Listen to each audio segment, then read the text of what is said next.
of the board, vice rector, general manager, deputy directors, authorities, professors, families, friends, and especially graduates of the class of 2026. Good afternoon, bona tarda. Thank you for the honor of being here today. Let me start with a few words of gratitude. To the professors, thank you. This year you did something heroic. You took brilliant, impatient minds and you taught them the hardest skill in science, to doubt their own conclusions. To the families up there, thank you. Many of you traveled around the world to be here in this room today. It is worth remembering that behind every diploma, there is a parent who paid the bill and never mentioned it. Perhaps a grandmother who prayed, or even a partner who knows way too much about market equilibrium at this stage. Graduates, please do something for me. Do something for yourself. Right now, turn around. Look at your families over there. These are the people that believed in you from day one. That was not, hold on.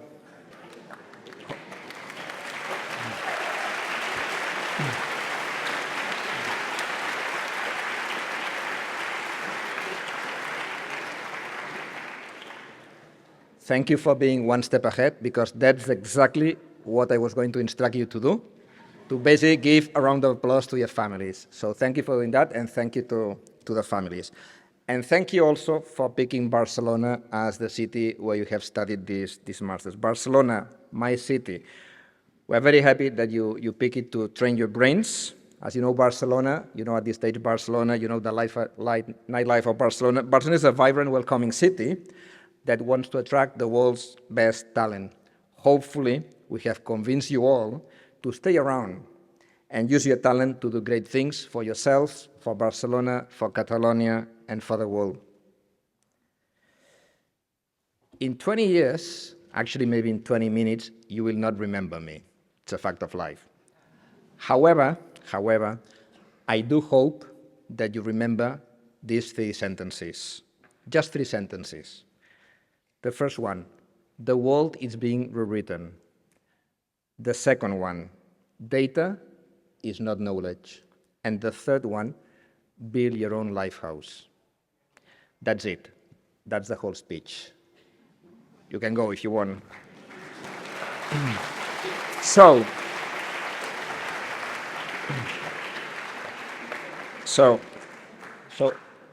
Teresa told me it had to be 20 minutes, and it's only 2 or 3, so I'll spend the next 17 minutes explaining these 3 sentences because I'm a bit slow. I'm not an economist, so I'm a bit slow.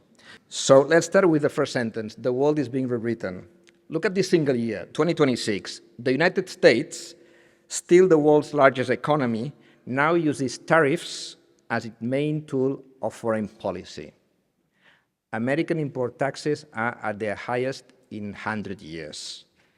Applied to rivals, but also to allies, like us, like Europe.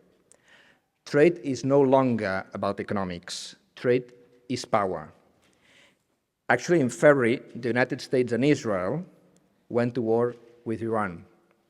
Iran answered by closing the Strait of Hormuz, a channel of just 50 kilometers wide, carrying a quarter of the oil's seaborne.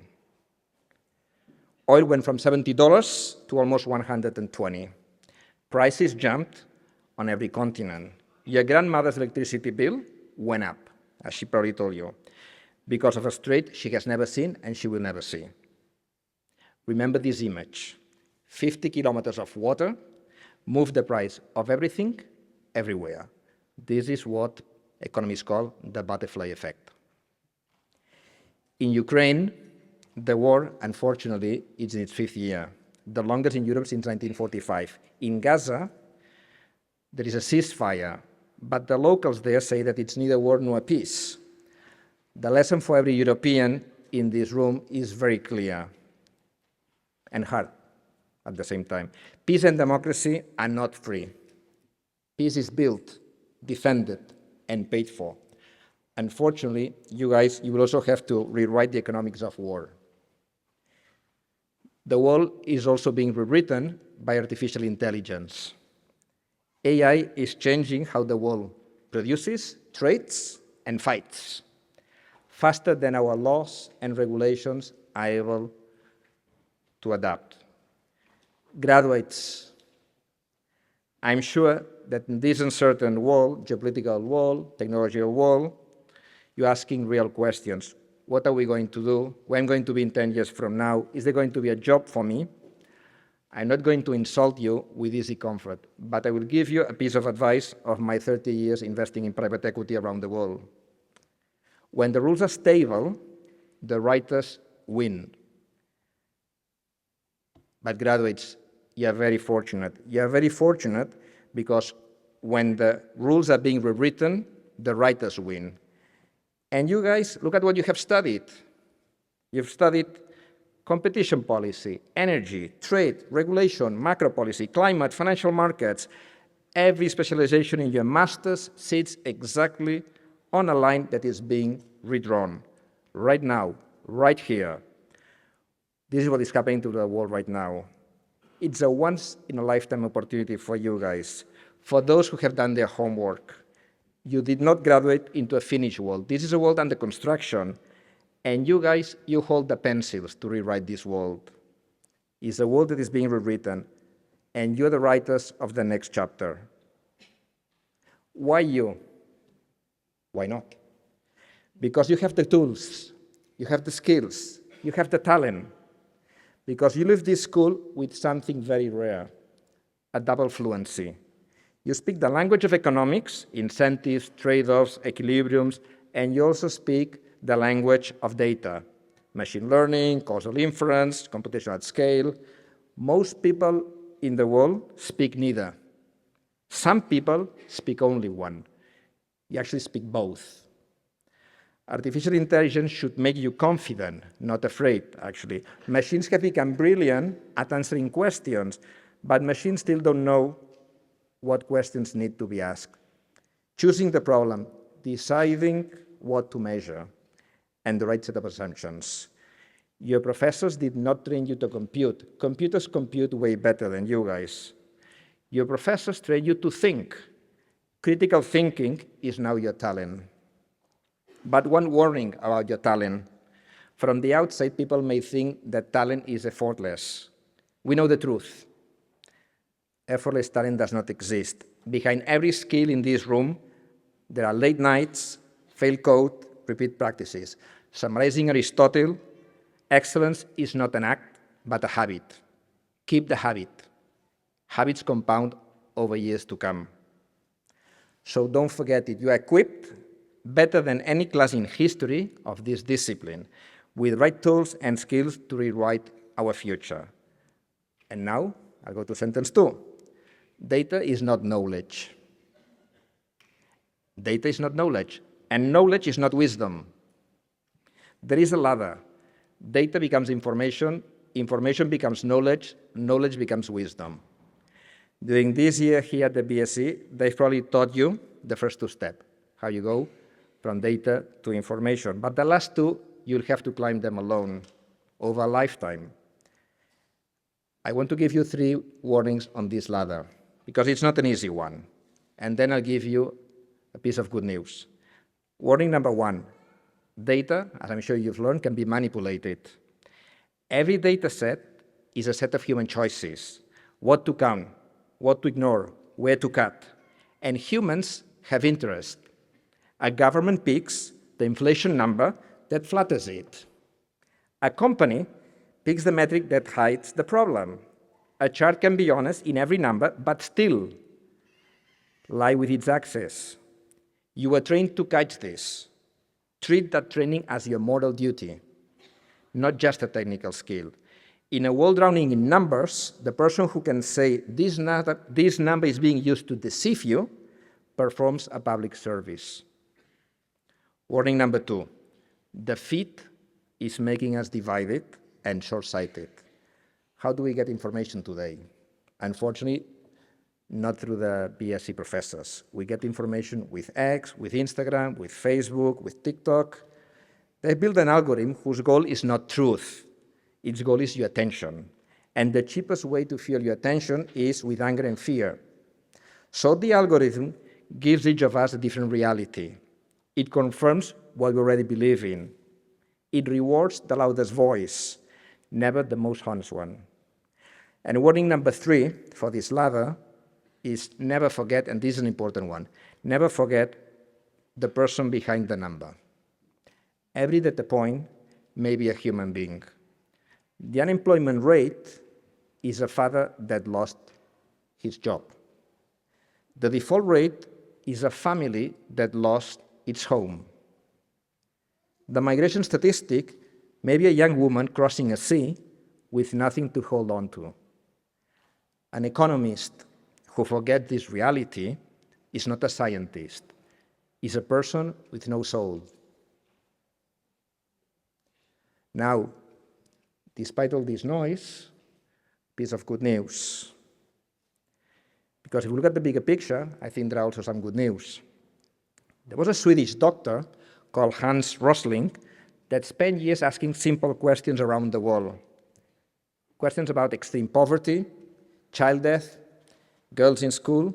He asked bankers, journalists, economists, ministers, Nobel Prize winners, and guess what? Almost everyone got the answers wrong, and always in the same direction. Too pessimistic. Why? Because the feeds we show, because the feeds we see show us the fire, and never the millions of houses that did not burn.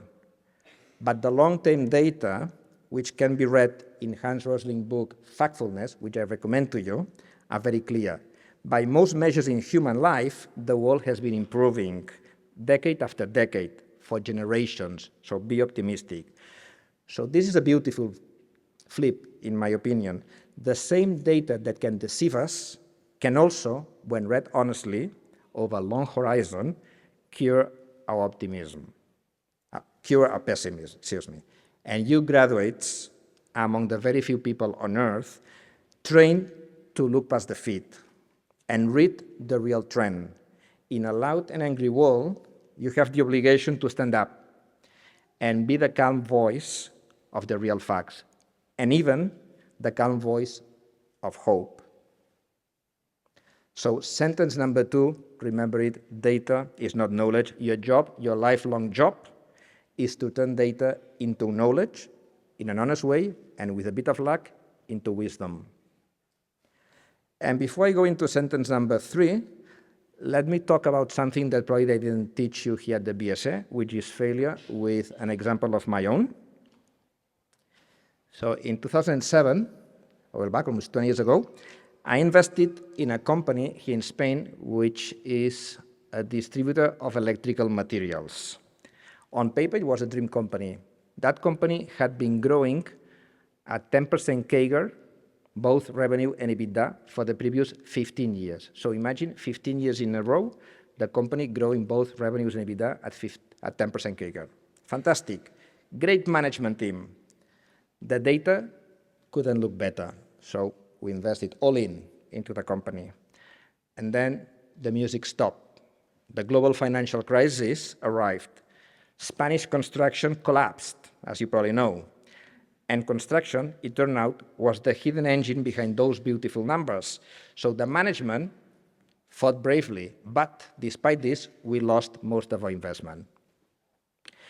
3 lessons from that failure. The first one, data describes the past, and I'm sure you've learned that. It never guarantees the future. We bought a 15-year trend. At the precise moment, the trend was ending. That's what I call luck. Whenever time series looks too beautiful, remember 2007 and remember me. Separate the boat from the wave. A rising tide had been lifting that company, and we gave too much credit to the boat. Always ask, is this luck or skill? And many times, unfortunately, it's not skill, it's luck. And the third lesson, even great sailors cannot beat a collapsing sea. When the wave breaks, skill softens the fall, but still, it doesn't prevent it. So where you play matters as much as how well you play. So decide the battle you want to play. It's very important in my view. That loss hurt, it was painful, but I learned from it. Success is a poor teacher, as I'm sure you know. It confirms what you already believed. Failure, on the contrary, is expensive, it's harmful, and honest. So, I do not wish you a life without mistakes. That life does not exist, and it would teach you nothing, actually. I wish you courage to take real risk. I wish you honesty to admit quickly when you are wrong. Discipline to keep the lesson. In the business of private equity, we say it's okay to lose money as long as you don't lose the lesson. So don't lose the lesson. And now let's tackle the third sentence, which to me is the most important one. It's build your life house. Today, you stand in empty land, and you have been equipped with the best materials money can buy. A master's degree from the BSE, fantastic. But materials do not make a house. You will need to follow my instructions to build your own house. Write down these three numbers, 441. 4 values, foundational values, 4 pillars, 1 roof. That's the way you build a house. You have the foundations, 4 pillars, and the roof. So let's talk for a sec about the foundations, the values. Foundations are invisible. When you visit a friend, you never compliment your friend because of the foundations of the house, but they're very important because everything stands on the foundations of a house. So the first foundational value, integrity. Do the right thing, always. Do what you say what you do, especially when it costs you. One idea is to use the Financial Times test, which is whatever you do in life, you shouldn't feel ashamed. See, whatever you do, you see it in the front page of the Financial Times. An alternative, you shouldn't feel ashamed if you tell it to your grandmother. Humility, real humility. Your working assumption should always be that you may be wrong. Marcus Aurelius, probably the most powerful guy in the Roman Empire, wrote himself that reminder every morning. I may be wrong. The best investors I know are not right most often. They simply discover fastest that they are wrong, and then they change the opinion. It's okay to change opinions. The third value, team, collaboration, as I think it's one of the values at the BSE. Nothing meaningful is built alone. Nothing. Look left, look right. These are the classmates. These are your team. They will hire you. They will fund you. They will challenge you. Maybe they will even love you. So this is your team. They will answer the phone call at 2 in the morning when you have a problem. Talent wins games. Teams win championships. Hopefully Spain will remember this tonight.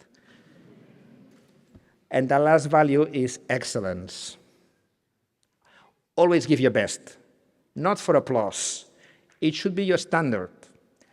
Refuse to deliver work you're not proud of, even when nobody notices, especially when nobody notices. So integrity, humility, team, excellence, these are the foundational values. And on top of this, will build the pillars of your life. But these values, you need to dig them deep because storms will come.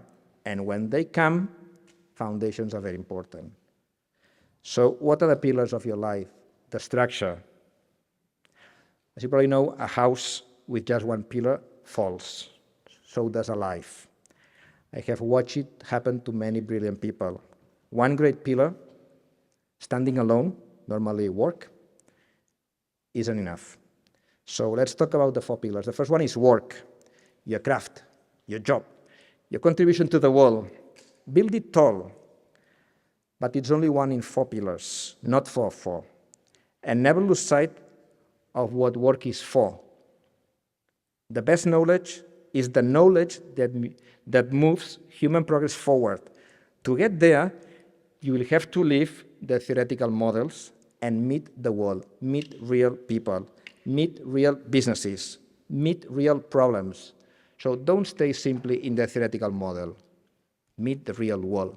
That's very important for you guys. There's a wall out there. So that's the first pillar, work. The second one is service, give back, expecting nothing in return. Someone invested in you. Your family did, your friends did, your country probably did it, the BSE did it. So somewhere, sometime, teach, mentor, volunteer, service. It's not charity. It's the right thing to do. Third pillar, friends and family. The people you knew before this title, the people sitting over there, and the people you will know after it. Careers and jobs are seasons. They come and go. These people should always be there. These people will always be there. Nobody at the end of a life ever wished to have one extra meeting. Protect your weekends. Nurture your loved ones. Don't forget it. Yourself, finally, the fourth pillar. Your health, your body, your mind. Believe it or not, I run marathons, slowly, stubbornly. And I promise you, caring for yourself can be painful, but it's essential. Read books far from your job. Sleep, smile. Seneca said, life is not short. It's simply that we waste too much of it. Do not waste your life. So work, service, friends and family, yourself, these are the four pillars of your house. Check all four every year, like an engineer inspecting a structure. And now let's build the roof. The roof is your purpose.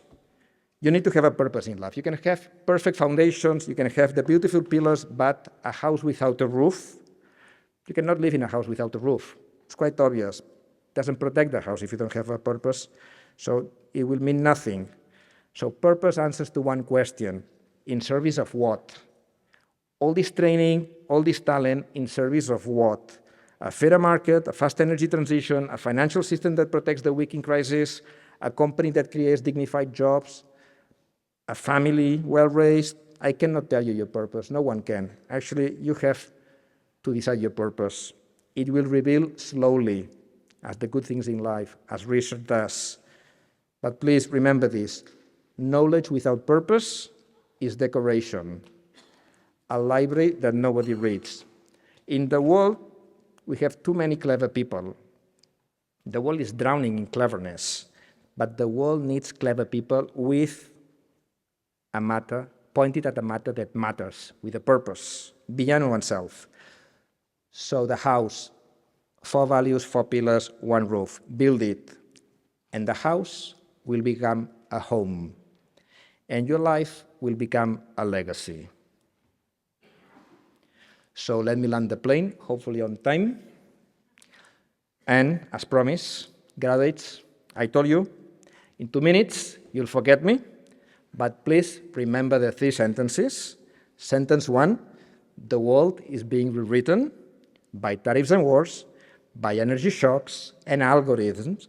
Do not fear it, embrace it, read writers are needed. You are the writers, you hold the pencils. Sentence 2, data is not knowledge, fight manipulation, look past the feed, see the person behind every number, and be, in an angry world, the calm voice of facts, the calm voice of hope.